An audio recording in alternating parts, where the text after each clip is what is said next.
Week 11 of CAA football has arrived. Amanda Poole joined by Rob Washburn to break down three things to watch out for this weekend.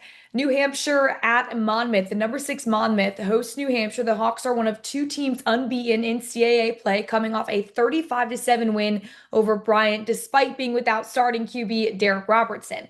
Monmouth has seen its run game explode thanks to Rodney Nelson, though. The FCS National Offensive Player of the Week had career highs for carries, rushing yards, and all-purpose yards. We are relying on the run a little bit more in the last 2 weeks because of the change in the quarterback position.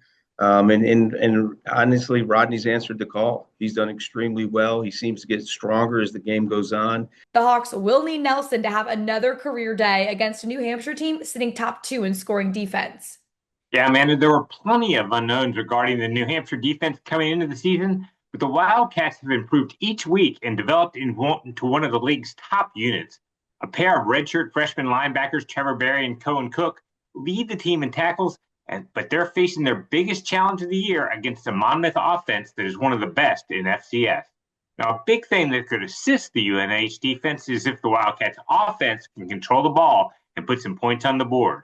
Quarterback Matt Vesa is coming off his best game of his career with 379 yards of total offense and 3 touchdowns in a win over William and Mary, and Miles Thomason added a career-high 130 yards on the ground. I think that's the thing I'm most proud of the last few weeks is that the guys really doubled down on their preparation.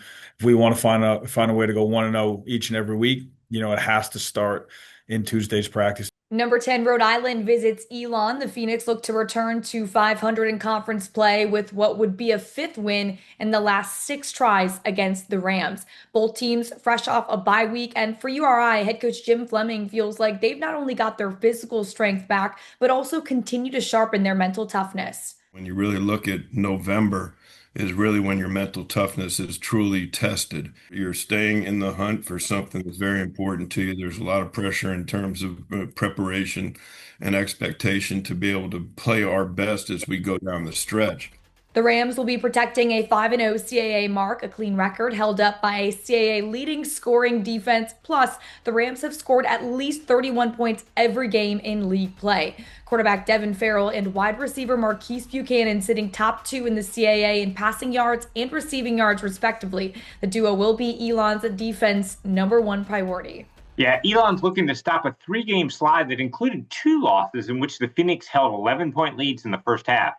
Elon's defense is number 2 in the CAA against the run and number 4 in fewest points allowed. They will be counting on Kamari Brown, who has 6 sacks on the year, to create some pressure on Farrell, and Ishmael Atkins, who has a league-high 3 interceptions and 6 pass breakups to try and slow down Buchanan. Now, to pull off a win, the Phoenix will also need a big game from dual-threat quarterback Landon Clark, who is averaging 245 yards of total offense and has contributed to 18 touchdowns. We got to finish what we started, really. We're playing for a lot right now. But most importantly, to be 1-0 this week. Villanova heading to Towson. The Wildcats 3rd in CAA standings with a 5-1 mark, riding a 5-game win streak that was capped off in week 9 with a win over UAlbany. QB Pat McQuaid continues to find a connection with Luke Colella. McQuaid sits top 3 in passing yards, while Colella is top 3 in receiving. They have very few flaws in what they do. They're very sound on defense. And then offensively, they're just always in the right place. They get explosives in the run game. They get explosives in the passing game. The Towson offense will have its hands full with All-America linebacker Shane Hartzell, who sits top 10 in sacks and 5 in TFLs this season. Yeah, Towson ended a 3-game slide in impressive fashion last Saturday with a 62-9 win at North Carolina A&T. The Tigers' offense exploded for 527 yards as freshman quarterback Andrew Endorf passed for a career-high 294 yards and 2 touchdowns, and Jason Doss went over the 100-yard receiving mark for the 2nd time in 3 weeks. The defense was equally as dominant, limiting the Aggies to just 259 total yards and intercepting 2 passes.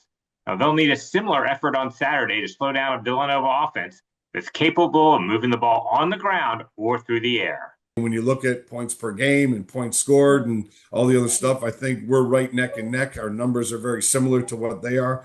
Fast, physical, aggressive style of play. And they seem like they're going to have our hands full, and we got to go down to their place. So they're the home team. So that's got to count for something as well. To tune into these matchups, here's a look at the Week 11 schedule. CAA action starts at noon tomorrow. Follow CAA football on Facebook, Instagram, and Twitter for in-game updates and scores.